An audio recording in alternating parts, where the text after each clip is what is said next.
ಇವತ್ತು ಸ್ವಲ್ಪ ಬೇರೆ ರೀತಿಯಲ್ಲಿ ಚಿಕನ್ ಸುಕ್ಕ ಮಾಡಿ ತೋರಿಸ್ತಾ ಇದ್ದೇನೆ. ಇದು ಸಹ ಅಷ್ಟೇ ತುಂಬ ರುಚಿಯಾದ ಚಿಕನ್ ಸುಕ್ಕ. ಅಷ್ಟೇ ಡ್ರೈ ಆಗಿರ್ತದೆ. ಸುಕ್ಕ ಅಂದರೆ ಹೇಳಿದರೆ ಡ್ರೈ ಅಂತ ಅರ್ಥ ನಮ್ಮ ಈ ತುಳುವಲ್ಲಿ. ರುಚಿ ಕೂಡ ಅಷ್ಟೇ ಚೆನ್ನಾಗಿರ್ತದೆ. ಹಾಗಾದರೆ ನಾವಿದನ್ನು ಹೇಗೆ ಮಾಡೋದೆಂದು ನೋಡುವ. ನಮಸ್ತೆ ಫ್ರೆಂಡ್ಸ್, ಗುಡ್ ಫುಡ್ ಲ್ಯಾಂಡ್ ಚಾನಲಿಗೆ ನಿಮಗೆಲ್ಲರಿಗೂ ಆತ್ಮೀಯ ಸ್ವಾಗತ.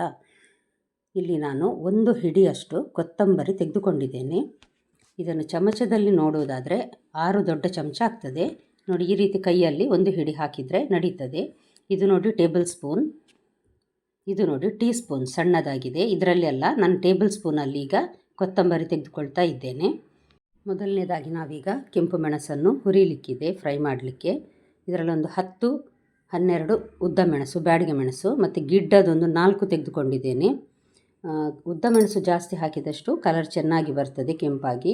ಅದಕ್ಕೋಸ್ಕರ ಇದಕ್ಕೀಗ ನಾನು ಒಂದು ಸಣ್ಣ ಚಮಚದಲ್ಲಿ ಎಣ್ಣೆ ಹಾಕಿ ಇದನ್ನು ಫ್ರೈ ಮಾಡ್ತೇನೆ. ಇದನ್ನು ಕ್ರಿಸ್ಪ್ ಆಗಬೇಕಿದೆ ಈಗ. ಅದಕ್ಕೋಸ್ಕರ ನೋಡಿ, ಈ ರೀತಿ ಲೋ ಟು ಮೀಡಿಯಮ್ ಹೀಟಲ್ಲಿ, ಇದು ಕಂಬಿಡನ ಬಾಣಲೆ, ಹಾಗಾಗಿ ಬೇಗ ಫ್ರೈ ಆಗ್ತದೆ ಕೂಡ, ಕ್ರಿಸ್ಪಾಗಿ ಸಹ ಆಗ್ತದೆ ಇದು. ನೋಡಿ, ಈಗ ಒಂದು ಪ್ಲೇಟಲ್ಲಿ ನಾನು ತೆಗೆದಿಡ್ತೇನೆ.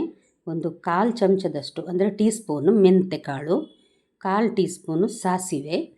ಇದೆರಡನ್ನು ಸ್ವಲ್ಪ ಹುರಿಯುವ. ಸಾಸಿವೆ ಚಟಪಟ ಅನ್ನಬೇಕು. ಮೆಲ್ಲ ಹುರಿಯಲ್ಲೇ ಮಾಡ್ತಾ ಇದ್ದೇನೆ ಇದನ್ನೆಲ್ಲ ನಾನು. 6 ಟೇಬಲ್ ಸ್ಪೂನ್ 6 ಟೇಬಲ್ ಸ್ಪೂನ್ನಷ್ಟು ಕೊತ್ತಂಬರಿ ಬೀಜ. ನಾನು ಆಗಲೇ ಹೇಳಿದ್ದೇನೆ 1 ಹಿಡಿ ಅಂತ. ಇದನ್ನು ಸ್ವಲ್ಪ ಬಿಸಿ ಮಾಡಬೇಕು. ನೋಡಿ, 1 ಸಣ್ಣ ಟೀ ಸ್ಪೂನೇ ಜೀರಿಗೆ, 1 ಟೀ ಸ್ಪೂನ್ ಕರಿಮೆಣಸು. ಇದೆಲ್ಲವನ್ನು ಹಾಕಿ ಇದು ಕೊತ್ತಂಬರಿ ನಾವು ಕೈಯಲ್ಲಿ ಹಿಡಿದು ಪುಡಿ ಮಾಡಿದರೆ ಪುಡಿ ಆಗಬೇಕು, ಅಷ್ಟು ಕ್ರಿಸ್ಪಾಗಿ ಹುರಿಬೇಕು. 1-2 ಎಸಳಿನಷ್ಟು ಕರಿಬೇವನ್ನು ಸಹ ಹಾಕಿದ್ದೇನೆ, ಒಳ್ಳೆ ಪರಿಮಳ ಕೊಡ್ತದೆ. ಇದನ್ನು ಸಹ ಅಷ್ಟೇ ಒಂದು ಪ್ಲೇಟಿಗೆ ನಾನಿಲ್ಲಿ ತೆಗೆದುಕೊಂಡು ಇಟ್ಟಿದ್ದೇನೆ. ಈಗ ಅದೇ ಬಾಣಲಿಗೆ ಒಂದು 2 ಚಮಚದಷ್ಟು ತೆಂಗಿನ ಎಣ್ಣೆ ಹಾಕಿದ್ದೇನೆ ನಾನು. 1 ಮಧ್ಯಮ ಗಾತ್ರದ ಈರುಳ್ಳಿಯನ್ನು ತೆಳುವಾಗಿ ಕಟ್ ಮಾಡಿ ಇದಕ್ಕೆ ಹಾಕಿದ್ದೇನೆ ನೋಡಿ ಎಣ್ಣೆಗೆ. ಮತ್ತು 1 ಎಸಳು ಕರಿಬೇವು. ಇದು ಒಂದು ಸ್ವಲ್ಪ ಹುರಿದ್ರೆ ಸಾಕು, ಅಂದರೆ ಸ್ವಲ್ಪ ಬಾಡಿದರೆ ಸಾಕು, ಜಾಸ್ತಿ ಆದರೆ ಮತ್ತು ಸಿಹಿ ಆಗ್ತದೆ ಪದಾರ್ಥ. ನೋಡಿ, ಈ ರೀತಿ ಸ್ವಲ್ಪ ಕಲರ್ ಚೇಂಜ್ ಆದರೆ ಸಾಕು, ತುಂಬ ಸಾಫ್ಟ್ ಆಗಬೇಕಂತೇನಿಲ್ಲ.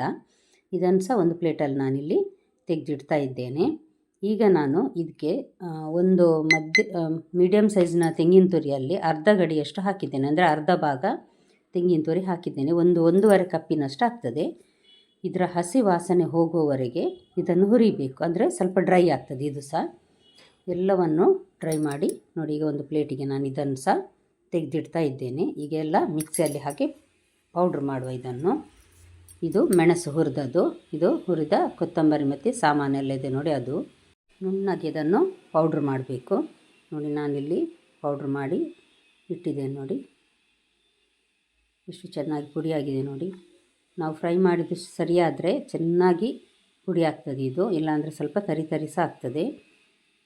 ನೀವಿನ್ನೂ ನನ್ನ ಚಾನಲನ್ನು ಸಬ್ಸ್ಕ್ರೈಬ್ ಮಾಡಿಲ್ಲ ಅಂದರೆ ದಯವಿಟ್ಟು ಸಬ್ಸ್ಕ್ರೈಬ್ ಮಾಡಿ, ಹಾಗೂ ಇಷ್ಟ ಆದರೆ ಲೈಕ್ ಬಟನನ್ನು ಪ್ರೆಸ್ ಮಾಡಿ, ಮತ್ತು ಫ್ಯಾಮಿಲಿ ಫ್ರೆಂಡ್ಸಿಗೆ ಶೇರ್ ಮಾಡೋದನ್ನು ಖಂಡಿತ ಮರಿಬೇಡಿ. ಇದನ್ನು ಸಹ ಅಷ್ಟೇ ನಾನೊಂದು ಪ್ಲೇಟಲ್ಲಿ ತೆಗೆದಿಡ್ತಾ ಇದ್ದೇನೆ. ನಂತರ ಎಲ್ಲ ಒಂದೊಂದಾಗಿ ರೆಡಿ ಮಾಡಿಟ್ರೆ ನಾವು ಮಾಡುವ ಚಿಕನ್ ಸುಕ್ಕ ಬೇಗ ಆಗ್ತದೆ. ನೋಡಿ, ಇದೊಂದು ಪ್ಲೇಟಲ್ಲಿ ಇಟ್ಟಿದ್ದೇನೆ ನಾನು. ಈಗ ನಾವು ತೆಂಗಿನ ತುರಿ ಇದೆ ನೋಡಿ, ಅದನ್ನು ಸ್ವಲ್ಪ ಅಂದರೆ ಜಸ್ಟ್ ಒಂದು ಸಣ್ಣ ರೌಂಡ್ಸ್ ತಿರುಗಿಸಿದರೆ ಸಾಕು. ಅದು ತುಂಬ ಪುಡಿ ಆಗಬೇಕಂತೇನಿಲ್ಲ, ಸ್ವಲ್ಪ ತರಿಯಾಗಿ ಒಂದೇ ರೌಂಡ್ ನೋಡಿ, ಈ ರೀತಿ ಒಮ್ಮೆ ಪ್ರೆಸ್ ಮಾಡಿ ಬಟನ್ ಆಫ್ ಮಾಡಿದರೆ ಸಾಕು. ತುಂಬ ನುಣ್ಣಗಾಗೋದು ಬೇಡ, ಇದು ತರಿಯಾಗಿಯೇ ಇರಬೇಕು. ಇದನ್ನು ಸಹ ಅಷ್ಟೇ ಒಂದು ಪ್ಲೇಟಲ್ಲಿ ನಾನು ಇದನ್ನು ಹಾಕಿ ಇಡ್ತೇನೆ. ಇದನ್ನು ಈಗ ನಾವು ಹುರಿದಿಟ್ಟ ಈರುಳ್ಳಿ ಮತ್ತು ಕರಿಬೇವು ಇದೆ ನೋಡಿ, ಅದನ್ನು ಮಿಕ್ಸಿ ಜಾರಿಗೆ ನಾನಿಲ್ಲಿ ಹಾಕ್ತೇನೆ. ಇದನ್ನು ನುಣ್ಣಗೆ ರುಬ್ಬಲಿಕ್ಕಿದೆ. ಇದಕ್ಕೆ 1 ಗಡ್ಡೆಯಷ್ಟು ಬೆಳ್ಳುಳ್ಳಿ ಹಾಕಲಿಕ್ಕಿದೆ. ಸಾಧಾರಣ 1 ಗಡ್ಡೆ ಅಂದರೆ ಅದರಲ್ಲೊಂದು 14-15 ಬೆಳ್ಳುಳ್ಳಿ ಬರ್ತದೆ, ದೊಡ್ಡ ಗಾತ್ರ ಆದರೆ. ನೋಡಿ, ಇದರಲ್ಲೊಂದು ನಾನು ತೆಗೆದುಕೊಂಡದೊಂದು 16 ಬೆಳ್ಳುಳ್ಳಿ ಇದೆ. 2 ಇಂಚಿನಷ್ಟು ಶುಂಠಿ. ಇದನ್ನು ಎರಡನ್ನೂ ಹಾಕಿ ಗ್ರೈಂಡ್ ಮಾಡ್ತೇನೆ. ಒಂದು ವೇಳೆ ತಿರುಗಲಿಲ್ಲ ಅಂದರೆ ಸ್ವಲ್ಪ ನೀರು ಹಾಕ್ಬೋದು. ತುಂಬ ನುಣ್ಣಗಲ್ಲ, ಸ್ವಲ್ಪ ತರಿಯಾಗಿದ್ರೇ ಇದು ರುಚಿಯಾಗುವುದು. ನೋಡಿ, ತರಿಯಾಗಿ ರುಬ್ಬಿ ನಾನಿಲ್ಲಿ ರೆಡಿ ಮಾಡಿ ನಿಮಗೆ ತೋರಿಸ್ತಾ ಇದ್ದೇನೆ. ನೋಡಿ, ಇಷ್ಟು ತರಿ ಆದರೆ ತುಂಬ ರುಚಿಯಾಗಿ ಬರ್ತದೆ. ತುಂಬ ನುಣ್ಣಗಾದರೆ ಸಹ ಅಷ್ಟು ಚೆನ್ನಾಗಿರೋದಿಲ್ಲ. ನೋಡಿ, ಈ ರೀತಿ ಮಾಡಿ ಇದನ್ನು ಸಹ ಅಷ್ಟೇ ಒಂದು ಪ್ಲೇಟಲ್ಲಿ ನಾನು ತೆಗೆದಿಟ್ಟಿದ್ದೇನೆ. ನೋಡಿ, 3 ಸಹ ಮಸಾಲೆಗಳು ರೆಡಿ ಆಯಿತು. ಈಗ ಒಂದು ಅಗಾಲ ಪಾತ್ರೆಗೆ ನಾನಿಲ್ಲಿ ಒಂದು 2 ಟೇಬಲ್ ಸ್ಪೂನ್ನಷ್ಟು ತುಪ್ಪ ಮತ್ತು 1 ಟೇಬಲ್ ಸ್ಪೂನ್ನಷ್ಟು ಎಣ್ಣೆ ಹಾಕ್ತಾ ಇದ್ದೇನೆ. ಇದಕ್ಕೆ 1 ಚಮಚದಷ್ಟು ಸಾಸಿವೆ, ಸಣ್ಣ ಚಮಚ ಟೀ ಸ್ಪೂನ್ ಹಾಕಿ ಸಾಸಿವೆ ಚಟಪಟ ಅಂತ ಇರುವಾಗ ಒಂದು ಮಧ್ಯಮ ಗಾತ್ರದ ಈರುಳ್ಳಿ ಇದೆ ನೋಡಿ, ಅದನ್ನು ನೋಡಿ ತೆಳುವಾಗಿ ಕಟ್ ಮಾಡಿದ್ದೇನೆ ನಾನು. ಇದಕ್ಕೆ ಹಾಕಿ ಇದನ್ನು ಸ್ವಲ್ಪ ಹುರಿಲಿಕ್ಕಿದೆ, ಸ್ವಲ್ಪ ಬಾಡಿದರೆ ಸಾಕು. ಇದು ಸಹ ಅಷ್ಟೇ, ತುಂಬ ಕಪ್ಪಾಗಬೇಕಂತೇನಿಲ್ಲ. ಸ್ವಲ್ಪ ಕಲರ್ ಬಣ್ಣ ಬದಲಾಗುವಾಗ ಒಂದು 3-4 ಎಸಳು ಕರಿಬೇವು ಹಾಕಬೇಕು. ಕರಿಬೇವು ಹಾಕಿದಷ್ಟು ಪರಿಮಳ ಮತ್ತು ರುಚಿ ಜಾಸ್ತಿ. ನೋಡಿ ಸ್ವಲ್ಪ ತುಂಬ ಸಾಫ್ಟ್ ಆಗೋದು ಸಹ ಬೇಡ ಇದು. ನಾನು ಲೋ ಟು ಮೀಡಿಯಮ್ ಹೀಟಲ್ಲಿ ಇದನ್ನಿಟ್ಟು ಬೇಯಿಸ್ತಾ ಇದ್ದೇನೆ. ಈಗ 1 kgಯಷ್ಟು ಚಿಕನನ್ನು ನಾನಿಲ್ಲಿ ಕ್ಲೀನ್ ಮಾಡಿ ನೋಡಿ ರೆಡಿ ಮಾಡಿ ಇಟ್ಟಿದ್ದೇನೆ. ಇದನ್ನೀಗ ಈರುಳ್ಳಿಯೊಟ್ಟಿಗೆ ಹಾಕಿ ಫ್ರೈ ಮಾಡಲಿಕ್ಕಿದೆ. ಚಿಕನ್ನ ಬಣ್ಣ ಬದಲಾಗುವವರೆಗೆ ಇದನ್ನು ಹುರಿಬೇಕು. ಒಂದು ಸಣ್ಣ ಚಮಚದಲ್ಲಿ ಅರ್ಧ ಚಮಚದಷ್ಟು ಅರಸಿನ ಪುಡಿ ಹಾಕೀಗ ನಾನಿದನ್ನು ಫ್ರೈ ಮಾಡ್ತೇನೆ. ಸಾಧಾರಣ ಒಂದು 6-7 ನಿಮಿಷ ಇದನ್ನು ಫ್ರೈ ಮಾಡಬೇಕು ಲೋ ಟು ಮೀಡಿಯಮ್ ಹೀಟಲ್ಲಿ. ಬಣ್ಣ ಬದಲಾಗುವವರೆಗೆ ಫ್ರೈ ಆದರೆ ಅಷ್ಟೊತ್ತಿಗೆ ಸ್ವಲ್ಪ ಚಿಕನ್ ಸಹ ಬೆಂದಿರ್ತದೆ. ಫ್ರೈ ಮಾಡುವಾಗಲೇ ನಾನು ರುಚಿಗೆ ಬೇಕಾದಷ್ಟು ಉಪ್ಪನ್ನಿಲ್ಲಿ ಹಾಕಿದ್ದೇನೆ. ಹಾಕಿ ಪುನಃ ಅದೇ ರೀತಿ ಫ್ರೈ ಮಾಡುವ. ನೋಡಿ ಈಗ ಬಣ್ಣ ಬದಲಾಗ್ತಾ ಉಂಟು. ಅನ್ನದ ಜೊತೆ ಅಂತೂ ಇದು ಚಪಾತಿ, ದೋಸೆ, ಅನ್ನದ ಜೊತೆ ತುಂಬ ಒಳ್ಳೆಯದಾಗ್ತದೆ ತಿನ್ನಲಿಕ್ಕೆ. ಖಂಡಿತ ನೀವೊಮ್ಮೆ ಟ್ರೈ ಮಾಡಿ ನೋಡಿ ಫ್ರೆಂಡ್ಸ್. ನೋಡಿ ಬಣ್ಣ ಬದಲಾಗಿದೆ, ಬಿಳಿ ಬಿಳಿಯಾಗಿದೆ ನೋಡಿ.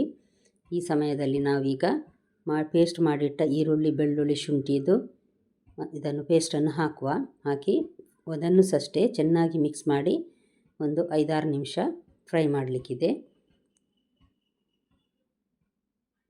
ಮೆಲ್ಲ ಉರಿಯಲ್ಲಿ ಫ್ರೈ ಮಾಡಿದರೆ ತುಂಬ ನೀರು ಬಿಡ್ತದೆ. ಹಾಗಾಗಿ ನಾವು ಮೀಡಿಯಮ್ ಹೀಟಲ್ಲಿ ಅಥವಾ ಹೈ ಫ್ಲೇಮಲ್ಲಿಟ್ಟೇ ಫ್ರೈ ಮಾಡಿದರೆ ತುಂಬ ನೀರು ಏನು ಬಿಡೋದಿಲ್ಲ. ನೋಡಿ ಈಗ ಸರಿಯಾಗಿದೆ, ಇದು 5-6 ನಿಮಿಷ ಆಯಿತು. ಈಗ ಪುಡಿ ಮಾಡಿಟ್ಟ ಚಿಕನ್ ಸುಕ್ಕದ ಮಸಾಲೆ ಪುಡಿಯನ್ನು ಇದಕ್ಕೆ ಹಾಕಿ ಬೆರೆಸಿ ನೋಡಿ ಈ ರೀತಿ ಚೆನ್ನಾಗಿ ಒಂದು ಸಲ ಮಿಕ್ಸ್ ಮಾಡಿ. ಇದು ಸಹ ಅಷ್ಟೇ ಒಂದು 5 ನಿಮಿಷ ಇದೇ ರೀತಿ ಫ್ರೈ ಮಾಡಿ. ನೀರು ಹಾಕುವ ಅಗತ್ಯ ಇಲ್ಲ. ಮುಚ್ಚಳ ಮುಚ್ಚಿ ಒಂದು 6 ನಿಮಿಷ 5-6 ನಿಮಿಷ ನೋಡಿ ನೀವು. ತಳ ಹಿಡಿಯುತ್ತದೆ, ಅದಕ್ಕೋಸ್ಕರ ಒಂದು ಸಲ ಚೆಕ್ ಮಾಡಬೇಕು ನಡುವೆ. ಪುನಃ ಸ್ವಲ್ಪ ಮುಚ್ಚಳ ಮುಚ್ಚಿ ಬೇಯಿಸಿದರೆ ಚಿಕನ್ ಪಕ್ಕನೆ ಬೆಂದಿರ್ತದೆ. ನಾವು 2 ಸಲ ಹುರಿದಿರ್ತೇವೆ ನೋಡಿ ಮಸಾಲೆ, ಶುಂಠಿ ಬೆಳ್ಳುಳ್ಳಿ ಪೇಸ್ಟ್ ಹಾಕಿ ಎಲ್ಲ. ಹಾಗಾಗಿ ನೋಡಿ ಈಗ ಚಿಕನ್ ಬೆಂದಿದೆ. ಅಷ್ಟೇ ಅಲ್ಲ, ತುಂಬ ಡ್ರೈ ಆಗಿ ಸಹ ಕಾಣ್ತಾ ಇದೆ. ನಾವು ಯಾವುದೇ ನೀರನ್ನು ಹಾಕಲಿಲ್ಲ ಇದಕ್ಕೆ. ನಾವು ಈಗ ಗ್ರೈಂಡ್ ಮಾಡಿದ ತೆಂಗಿನ ತುರಿ ಇದು ಹುರಿದ ಅದನ್ನು ಕೊನೆಗೆ ಹಾಕಿದರೆ ಚಿಕನ್ ಸುಕ್ಕ ಇಲ್ಲಿ ರೆಡಿ ಆಗ್ತದೆ. ನಾವು ಹುರಿದಿರೋದ್ರಿಂದ ಇದು ಜಾಸ್ತಿ ಹೊತ್ತೇನು ಬೇಯಿಸುವ ಅಗತ್ಯ ಇಲ್ಲ. ಚೆನ್ನಾಗಿ ತೆಂಗಿನ ತುರಿ ಫ್ರೈ ಆದರೆ ತುಂಬ ಹೊತ್ತು ಇಡಬೇಕಾಗಿಲ್ಲ, ಇನ್ನಷ್ಟು ಹೊತ್ತು ಬೇಯಿಸಬೇಕಂತ ಅಗತ್ಯ ಇಲ್ಲ. ಒಂದು ಸಲ ಚೆನ್ನಾಗಿ ಮಿಕ್ಸ್ ಮಾಡಿ ನಂತರ ಕೊತ್ತಂಬರಿ ಸೊಪ್ಪು ಉದುರಿಸಿದರೆ ರುಚಿಯಾದ ಚಿಕನ್ ಸುಕ್ಕ ರೆಡಿ ಆಯಿತು. ನೋಡಿ ಸುಕ್ಕಾಗಿ ಎಷ್ಟು ಡ್ರೈ ಆಗಿದೆ ನೋಡಿ. ಈ ಚಿಕನ್ ಮಸಾಲೆ ಪುಡಿಯನ್ನು ಸಾಮಾನನ್ನು 1 kg ಚಿಕನಿಗೆ ಸರಿಯಾಗ್ತದೆ. ನೀವು ಮನೆಯಲ್ಲಿ ಮಾಡಿ ರೆಡಿ ಮಾಡಿ ಇಟ್ಟರೆ ತಕ್ಷಣ ಬೇಕಿದ್ದರೆ ಯಾವಾಗಾದರೂ ಮಾಡಬಹುದು. ನಮಗೆ ಸ್ವಲ್ಪ ಜಾಸ್ತಿ ಮಾಡಿ ಇಟ್ಕೊಂಡ್ರೆ ಸರಿ ಫ್ರೆಂಡ್ಸ್. ಹಾಗಾದರೆ ನಾಳೆ ಇನ್ನೊಂದು ಹೊಸ ರೆಸಿಪಿಯೊಂದಿಗೆ ನಿಮ್ಮನ್ನು ಮತ್ತೆ ಭೇಟಿ ಆಗ್ತೇನೆ. ನೋಡಿದ ಎಲ್ಲ ವೀಕ್ಷಕರಿಗೆ ಧನ್ಯವಾದ.